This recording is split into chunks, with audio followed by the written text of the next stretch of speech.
जो छत डालने वाले होते हैं ना, वो भी गांव के ही लोग होते हैं, मतलब बाहर से लेबर लोगों को नहीं बुलाते हैं। भाई साहब देखो कैसे पैक हो रखे। भाई साहब ठंडा हो रहा है? हमारा सफर शुरू हो गया है और रास्ता देखिए आप, बिल्कुल पथरीला रास्ता है। भाई साहब नीचे, मैंने सोचा नीचे गिर गए। क्या कर रहे हो आप, डरा क्यों रहे हो? और मेहमानों का स्वागत हो रहा था तो हम भी तुरंत यहाँ पे पहुँच गए। और यहाँ पे जठोजी लोगों ने हमको कोमल कोमल रोटियाँ परोसी थी, लेकिन मैं इन रोटियों को बिल्कुल करारी करारी कर रही हूँ। सबसे पहले आप सभी को मेरा प्यार भरा नमस्ते। मेरा नाम है प्रियंका तिवारी और आप सभी का स्वागत है देवभूमि उत्तराखंड के केदार घाटी के खूबसूरत गाँव त्रियुगी नारायण से। दिन के 2 बज रहे हैं, मौसम काफ़ी सुहावना है, अच्छी सी धूप खिली हुई है। और मेरा जो माइक है ना वो ख़राब हो गया है रोड का, उसकी केबल ख़राब हो गई है। और देहरादून से यहाँ केबल पहुँचने में तो 1-2 दिन का टाइम तो लगता ही है। और फिर वहाँ शॉप पे जाके पता भी क्या बोला तो वहाँ पे भी अवेलेबल नहीं है, उन्होंने भी बाहर से मंगा रखी है।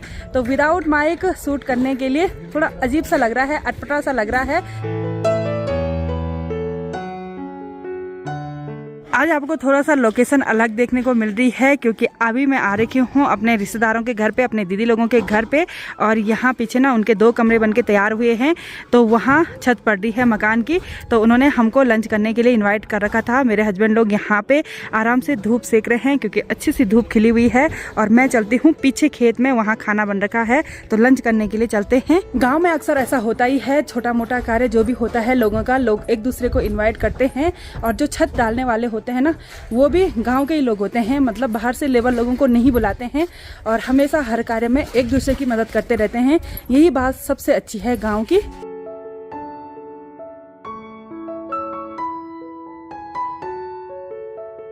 हमारे पहाड़ों में भोटिया कुत्ते कुछ इस तरह के होते हैं। इसके बाल देखिए कितने लंबे लंबे हैं और शक्ल देखिए, मुझे बिल्कुल ध्यान से घूर रहा है। और आज केदारनाथ की पीछे वाली जो पहाड़ी है ना, जो बर्फ़ वाली पहाड़ी है, वो बिल्कुल बादलों से ढकी हुई है, यानी कि केदारनाथ में बर्फबारी हो रही है।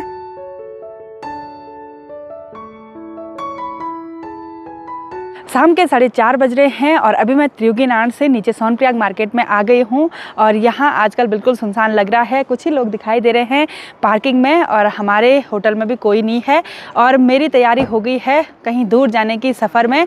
और अभी मैं बहुत खुश हो गई हूँ, क्योंकि मेरे देवर जी ने, जो डेली सर्विस की बस आती है ना, उनके हाथों जो माइक ख़राब हुआ था उसकी केबल भिजवा दी है। तो अभी मैं बहुत दूर रह के मेरी आवाज़ बिल्कुल साफ साफ आपको सुनाई दे रही होगी। और विदाउट माइक ना मुझे शूट करने के लिए हो ही नहीं रहा था, मतलब मुझे ऐसा लग रहा था कि माइक चाहिए, ये चाहिए, क्योंकि आदत जो पड़ गई है। और अब चलते हैं सफ़र में आगे। वैसे भी हमको बहुत देर हो गई है, क्योंकि गांव में भी इतना सारा काम था, लोगों की छत पड़ रही थी तो वहाँ गए, तो सभी लोगों को देखना पड़ता है। तो सफ़र में आगे बढ़ते हैं। आज मैं और मेरे हस्बैंड जी अकेले नहीं जा रहे हैं, हमारे साथ जठो जी भी आ रहे हैं और भाई साहब भी आ रहे हैं। और भाई साहब देखो कैसे पैक हो रखे। भाई साहब ठंडा हो रहा है? बहुत ठंडा, दीदी को नहीं होता। अब भाई साहब आर्मी रिटायर्ड है, ये देखिए बिल्कुल अपने आर्मी के कपड़े पहन रखे, साल भर हुए रिटायर हुए। हम सबकी तैयारी है अपने रिश्तेदार के घर जाने की। और जिनके घर हम जा रहे हैं वो मेरी सासू जी की भतीजी लगती हैं, उनकी छोटी बेटी की शादी है। तो आज शादी की मेहंदी है, हम सबको इनवाइट कर रखा था, तो हमने सोचा कि चले जाते हैं।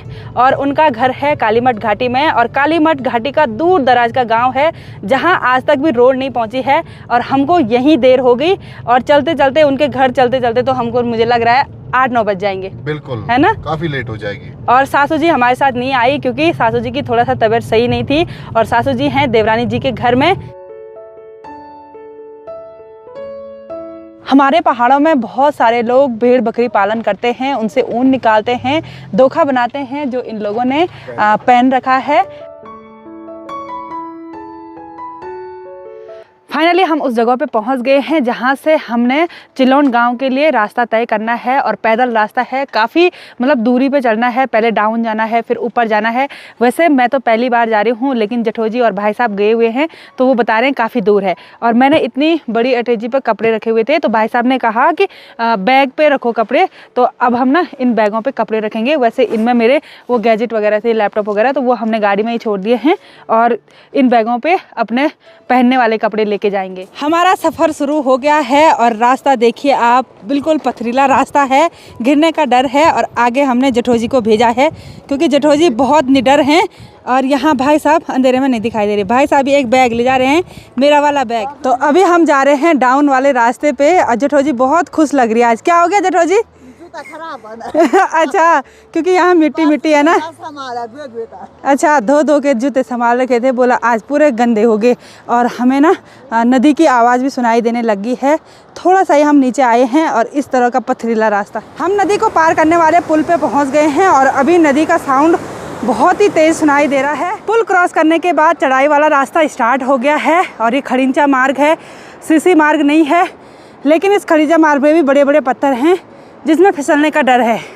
और जेठोजी हौले हौले आगे आगे बढ़ रहे हैं। तो आज मुझे चढ़ाई पे चढ़ते हुए इस जंगल के रास्ते से डर नहीं लग रही है क्योंकि साथ में जेठोजी और भाई साहब जी हैं। नहीं मैं हूँ साथ में। नहीं आप नहीं।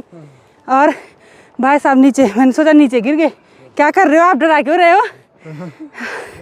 और आराम से चलते हैं अब इस चढ़ाई पे। और हालत ख़राब हो रही है, पहली बार आ रही हूँ तो रात के टाइम उतनी चढ़ाई भी नहीं लग रही है, लेकिन सांस चल रही है बहुत तेज़।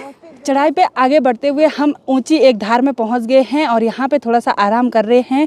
भाई साहब ने कहा थोड़ा पानी वगैरह पी लेते हैं। फाइनली चढ़ाई वाला रास्ता ख़त्म हो गया है और अब सीधा सीधा रास्ता आ गया है। और अभी मेरे हस्बैंड जी आगे आगे चल रहे हैं। तो थोड़ी देर तक सीधे सीधे रास्ते पर चलने के बाद अभी डाउन वाला रास्ता आ गया है और अभी सीमेंटेड रास्ता आ गया है और सामने चिल्लन गाँव भी दिखाई देने लग गया है।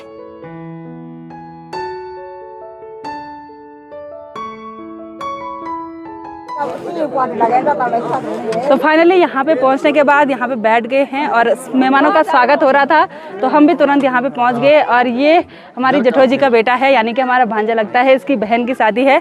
बधाई आपके लिए। और लिफाफा रहने दीजिए, लिफाफा नहीं। तो यहाँ पे आके हम अभी रिलैक्स हो गए हैं और ये है मेरी जेठोजी यानी मेरी सासू जी की भतीजी और इन्हीं की छोटी बेटी की शादी है। तो जेठोजी आपको बहुत बहुत बधाई। धन्यवाद। और जेठोजी मतलब अकेले परिवार को चलाती हैं, इनके यहाँ भाई साहब नहीं हैं, तो इसी वजह से हमको यहाँ आना ही पड़ा। वैसे टाइम की बहुत कमी थी लेकिन आ गए, हम पहुँच गए चढ़ाई पे चढ़ते चढ़ते। जेठोजी के घर पे आके हम थोड़ा सा रिलैक्स हो गए हैं, चाय पानी भी ले लिया है और इसके बाद हम थोड़ी देर में डिनर करेंगे। और उससे पहले आपको ना दुल्हन से मिलवा देते हैं। तो हमारी कल की होने वाली दुल्हन है हमारी भांजी प्रिंसी, बधाई हो। अभी हम जेठोजी के लकड़ी वाले किचन में आ गए हैं और यहाँ पे मस्त आग जला रखी है और इस पतीले पे कुछ तो रखा हुआ है, पानी रखा हुआ है क्योंकि सभी मेहमानों को पीने के लिए गर्म पानी चाहिए। और यहाँ पे लाइन से मेहमान बैठे हुए हैं और यहाँ अंदर पे आज का डिनर कर रहे हैं। हस्बैंड जी भी बैठ गए हैं और यहाँ पे ये मेरे जेठ जी लगते हैं, ये मेरे सासू जी के भतीजे हैं, यानी कि जो जेठोजी हैं उनके भाई हैं। तो ये दोनों भाई बहन हैं, एक घर में हैं और जेठोजी खाना परोस रही हैं। तो अब आज के डिनर का आनंद लेते हैं और इसमें है दाल, सब्जी और रोटी यहाँ पे रखी हुई है। यहाँ पे जेठोजी लोगों ने हमको कोमल कोमल रोटियाँ परोसी थी, लेकिन मैं इन रोटियों को बिल्कुल करारी करारी कर रही हूँ क्योंकि मुझे ऐसी करारी करारी रोटियाँ पसंद हैं। और अच्छा हो गया कि मैं चूल्हे के बगल पे ही बैठ गई और यहाँ पे मस्त आग जल रही है। वैसे आग सेक रहे हैं और वैसे गर्मा गर्म रोटी खा रहे हैं।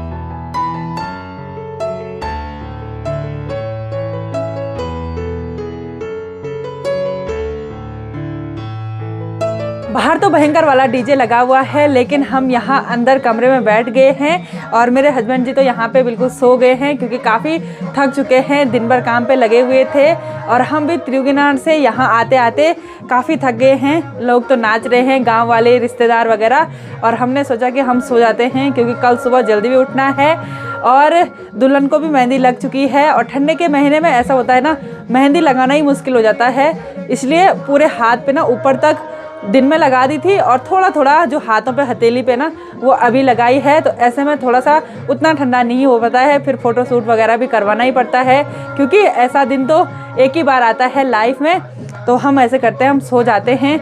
और शादी में ऐसा होता है गांव में, जहाँ पे भी जगह मिले वहाँ पे बस सो जाना है। ऐसे नहीं सोचना कि हमको स्पेशल कमरा मिलेगा, ऐसे कुछ नहीं, जहाँ पे जगह खाली हो वहीं पे लेट जाना है। तो आज की इस वीडियो को यहीं पे एंड करते हैं। आई होप आपको वीडियो पसंद आई होगी। वीडियो पसंद आए उसको लाइक कीजिए, कमेंट कीजिए और अपने दोस्तों के साथ शेयर कीजिए। मैं प्रियंका योगी तिवारी मिलती हूँ आपको अपनी अगली नई वीडियो में। तब तक के लिए जय देवभूमि उत्तराखंड।